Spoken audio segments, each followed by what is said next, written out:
자, 독해할 때 우리는 해석되지 않는 부분이 없어야 될 것 같은, 다시 말하면 완벽하게 다 분석이 돼야 될 것 같은 강박관념에 시달립니다. 사실 우리가 국어책을 읽을 때도 모든 단어를 다 알거나 또는 어느 부분이 해석이 안 되는 부분들이 반드시 있거든요. 그 영어책은 당연히 마찬가지가 아니라 그 이상일 때에도 불구하고도 우리는 영어책 읽을 때 모든 걸 다 알아야 된다고 생각을 해요. 그것은 바로 부분 해석이 어려운 부분을 넘어가도 되는데, 그것이 바로 독해인데 번역이 아니니까 여러분들은 왜 그런 강박관념, 그러한 잘못된 습관을 들이게 된 걸까요? 그것은 사실 영어 강사들 또는 영어 선생님들이 직접적으로 말을 안 했으나 그들의 강의의 바디랭귀지로서, 다시 말하면 강의하는 방식이 있었을 거 아니에요. 어떻게 그저 강의 랭귀지를 할까요? 하여튼 강의의 바디랭귀지처럼 여러분들에게 언지를 준 거죠. 영어는 해석할 때 정확하게 단어를 알아야 되고 문장의 구성이 어느 정도 분석이 돼야 된다라는 거죠. 이 어느 정도라는 게 되게 무서운 거예요, 사실은. 사실 어느 정도 분석이 안 돼도 해석이 돼야 되는데 꼭 뭔가가 정보가 분석이 돼야 될 것 같은 느낌이죠. 예를 들어볼까요?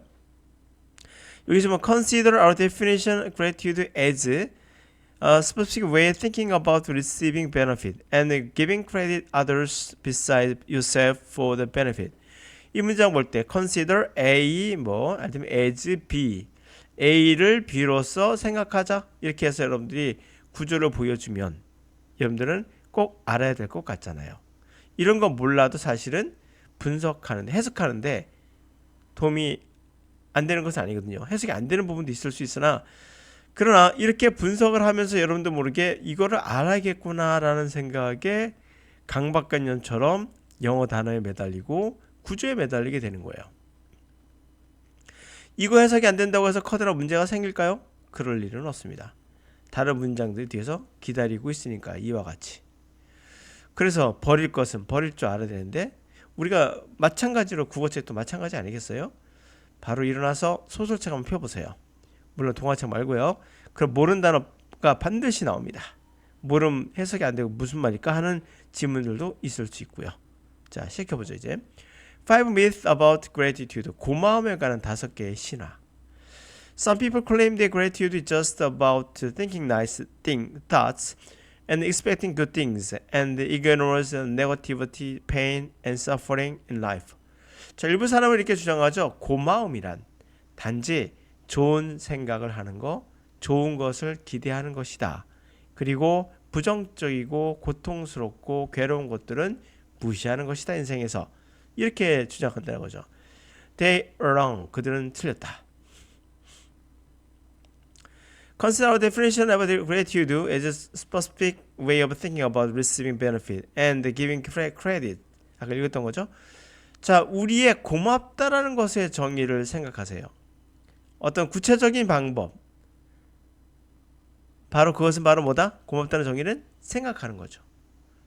이득, benefit. 이득을 받았다고 생각하는. 그래서 크레딧을 다른 사람에게 주는 거죠. 크레딧이 뭡니까? 공. 자기가 이득을 받았으니까 그 공을 돌리는 거죠. 비싸드 옆에 있는 거죠. 너 옆에 있는 사람. 다시 말해 당신을 제외한 옆에 두고 다른 사람에게 공을 돌리는 그 이득에 대해서. 그게 뭐죠? 고마움의 정의잖아요. 그러니까 이거 as 해석 안 했고요. 스페시픽 웨이에서 해석 안 했어요, 제가. 그래도 해석이 되죠, 여러분들. 바로 그겁니다. In fact, gratitude can be very difficult because it requires that you recognize your dependence on others. And that's not always positive. 사실상 고맙다는 것은 매우 어려울 수 있어요. 왜냐하면 그것이 요구하는 것은 당신이 다른 사람에게 의존하고, dependence, 의존하고 있다는 것을 recognize, 인정해야 하거든요.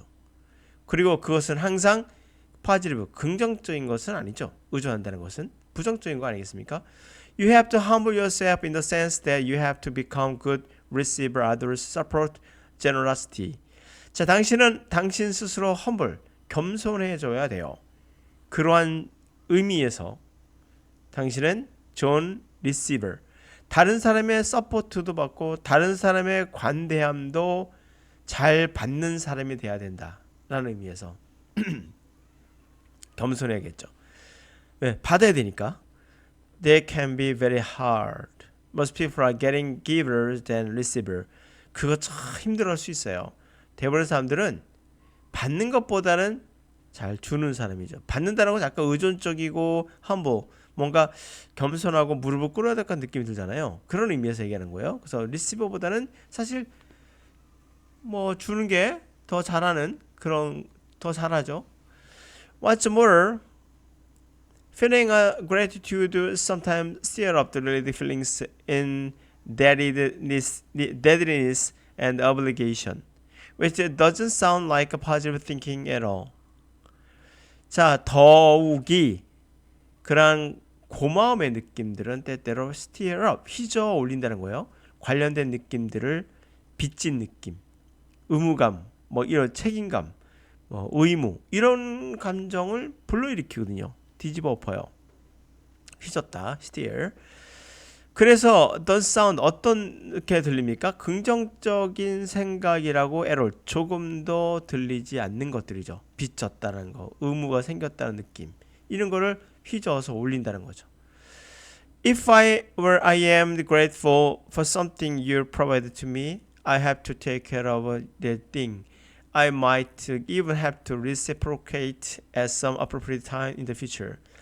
만약에 내가 어떤 거에 대해서 고마워한다면, 당신이 제공해 준 거에 대해서 내가 케어해야겠구나, 그것을. 그래서 심지어는 reciprocate, 보답하는 거죠. 적절한 appreciate, 적절한 타임, 시기에, 미래에 보답해야 된다, 응답해야 된다 라고 할지도 몰라요.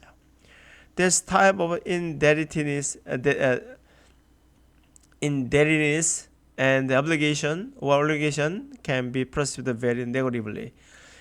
It can cause people real discomfort. As Jill Sorty explores in her essay How to Say Things Without Feeling Indebted.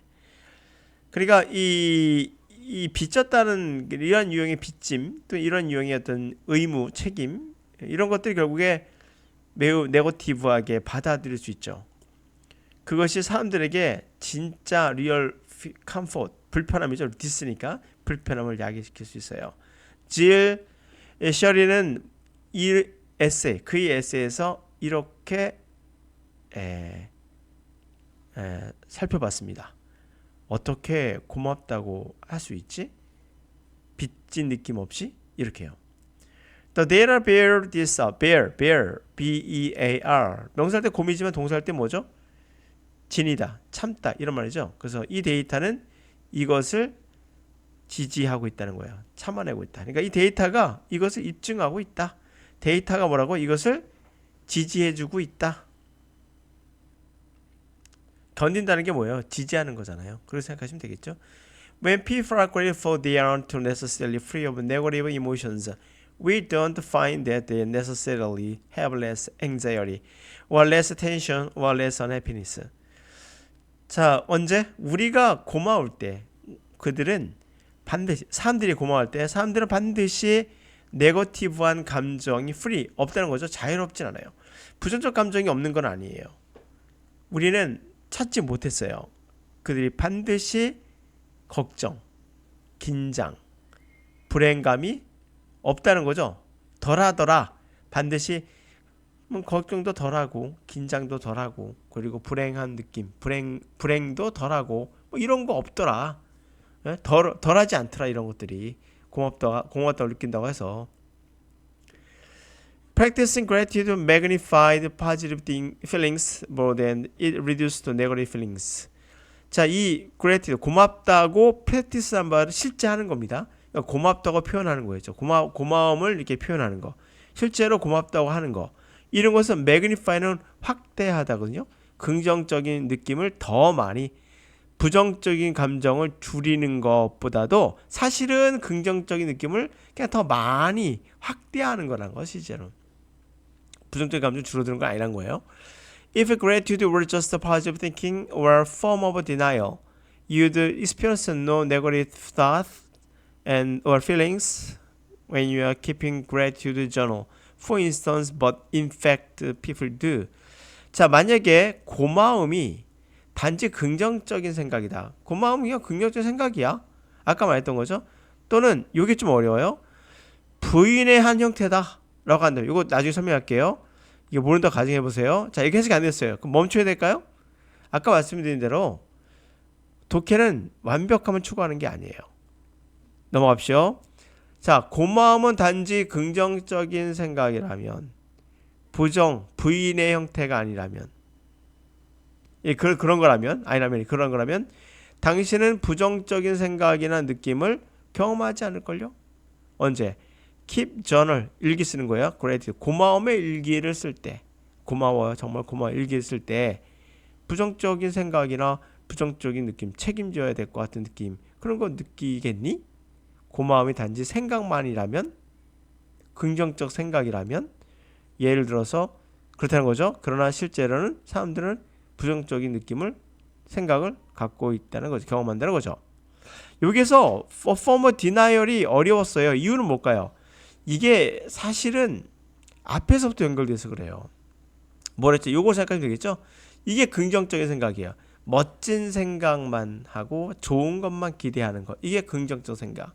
그리고 부정적이고 고통스럽고 이런 것도 있죠. 이런 것들은 뭐 하는 거죠? 이거는 무시한다고 했잖아요. 무시한다. 이게 부인하는 거죠. 부정적인 것들을 부인하고 좋은 것만 생각하는 거. 이게 바로 denial이에요.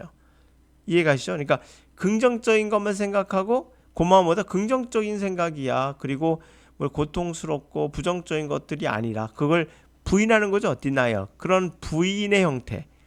무시하는 거니까. 그런 것을 무시하는 형태인 부인의 형태. 인정하지 않는 형태라고 한다면 하면서 결론 내는 거죠. 부정적 느낌이 왜 들겠니? 라고 말하고 있는 겁니다. 그러니까 이렇게 앞뒤 문맥에서 나오는 경우가 있어요. 이런 것들은 우리가 어떻게 생각해야 돼요? 못할 수 있죠 뭐. 그때 해석하는 전혀 문제가 있었나요? 없었어요. 무슨 말인지 아시겠습니까? 알 수 있잖아요. 그렇죠? 그러니까 영어책을 읽었든 국어책을 읽었든 영어책을 읽었든 국어책을 읽었든 마찬가지라는 거예요. 특이하게 생각하지 마세요. 넘어갈 줄도 알고 유도리 있게 넘어갈 줄 알고 이래야 된다는 겁니다. 근데 우린 그렇게 하지 못하는 이유가 뭘까요? 해석만 안 하면 불안하잖아 막. 근데 이 불안감 때문에 독해를 싫어하는 학생들 되게 많아요.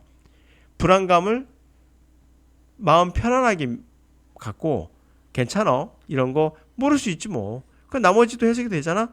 그러면 되잖아. 이러면서 가는 거지 뭐. 라는 생각을 좀 너그러운 마음을 가질 필요가 있습니다. 그러면 영어 잘할 수 있느냐? 네, 당연히 잘할 수 있죠. 그렇다고 해서 이거 해석 안 된다고 어휴 나 빨리 가서 영어 선생님 강의 들어야지 이러면 안 된다는 거예요. 강의는 제 강의만 듣고 다시는 어떤 강의도 들을 필요 없어요. 농담이 아니라 진짜로. 강의는 듣는 게 아니에요. 나중에 모르겠어요. 나중에 영작의 도움을 받기 위해서 이런 걸 모를까? 그게 아니라면 독해나 리스닝은 강의 들을 게 거의 없어요. 방식만 이해하고 그 다음부터는 여러분들이 찾아갈 수 있어요. 사전도 있고 다 있기 때문에 자 오늘 여기까지.